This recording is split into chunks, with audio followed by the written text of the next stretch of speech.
The mind does not seek happiness. It seeks recognition. What feels familiar feels safe, even when it hurts. This is the core mistake most people make when trying to change their lives. They assume the mind is wired to move toward what is good.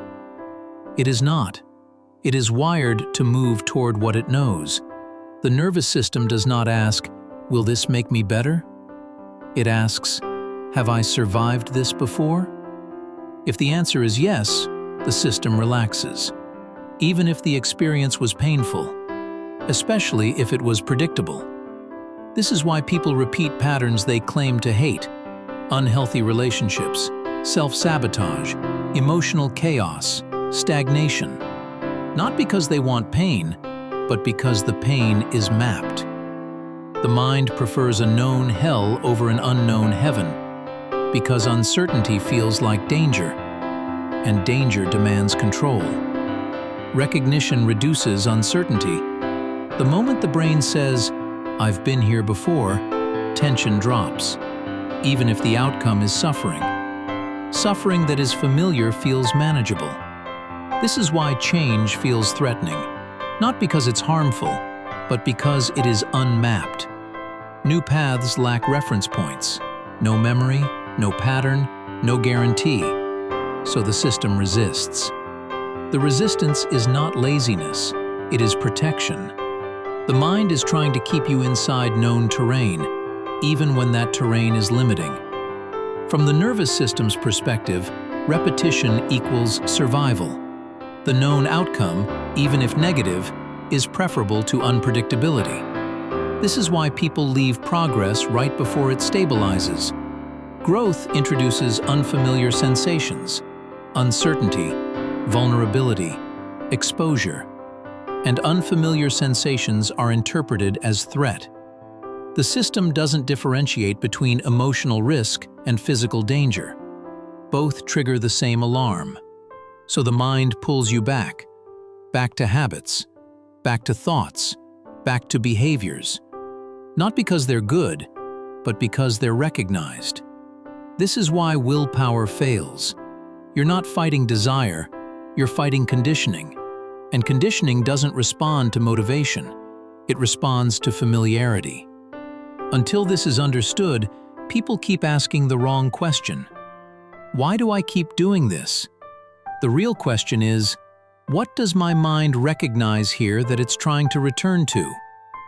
Change begins not when pain becomes unbearable, but when familiarity loses its authority. That comes later. If this helped you notice something about your own mind, consider liking the video and subscribing. More of this is coming.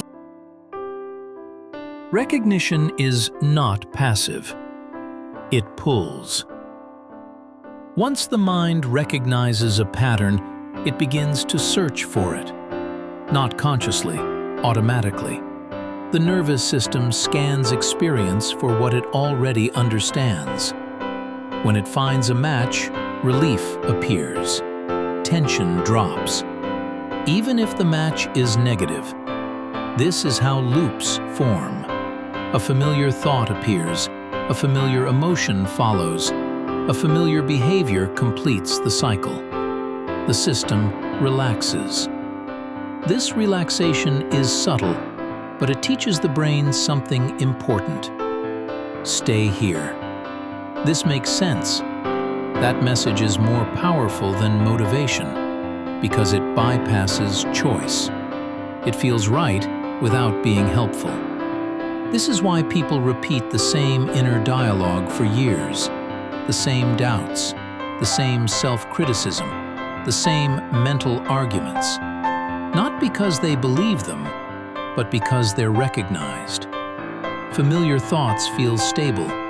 They give shape to internal chaos, even if the shape is painful. The brain prioritizes coherence over comfort. A bad explanation is preferable to uncertainty.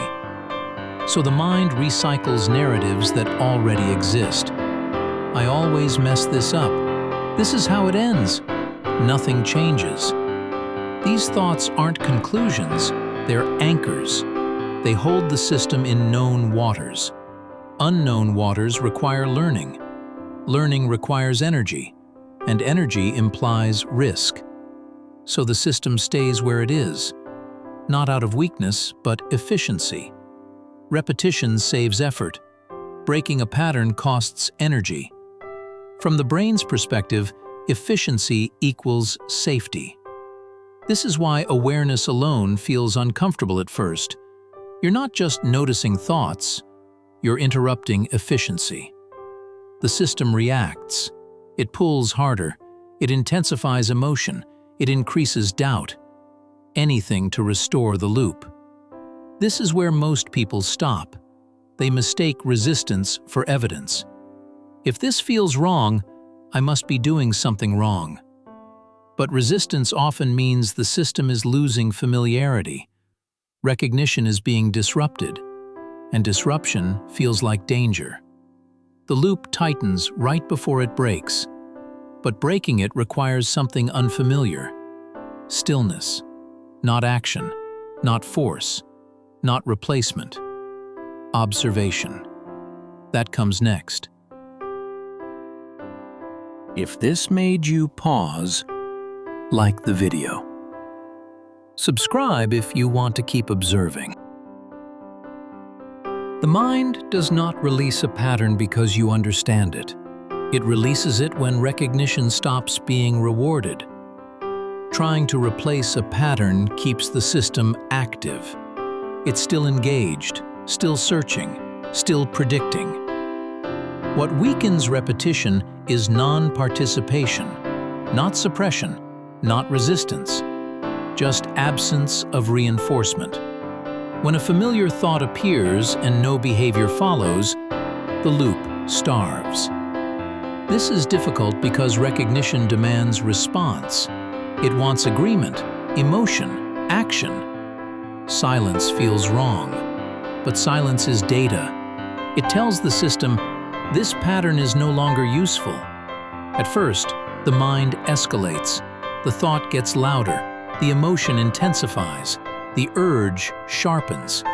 This is not failure. It's the system checking if the old rules still apply. If you react, the pattern survives. If you observe, the pattern weakens. Observation creates unfamiliar territory. The mind has nothing to recognize, and without recognition it cannot repeat. This is where real change begins, not with effort, but with space. Space between thought and response. Space between emotion and identity. Over time, the nervous system updates, not because you forced it, but because the environment changed. The familiar no longer leads anywhere, so the system lets go. What replaces repetition is not certainty, but presence. Presence doesn't promise comfort. It offers clarity. And clarity does something familiar patterns never could. It allows choice. Not once, but consistently. That's how the loop ends.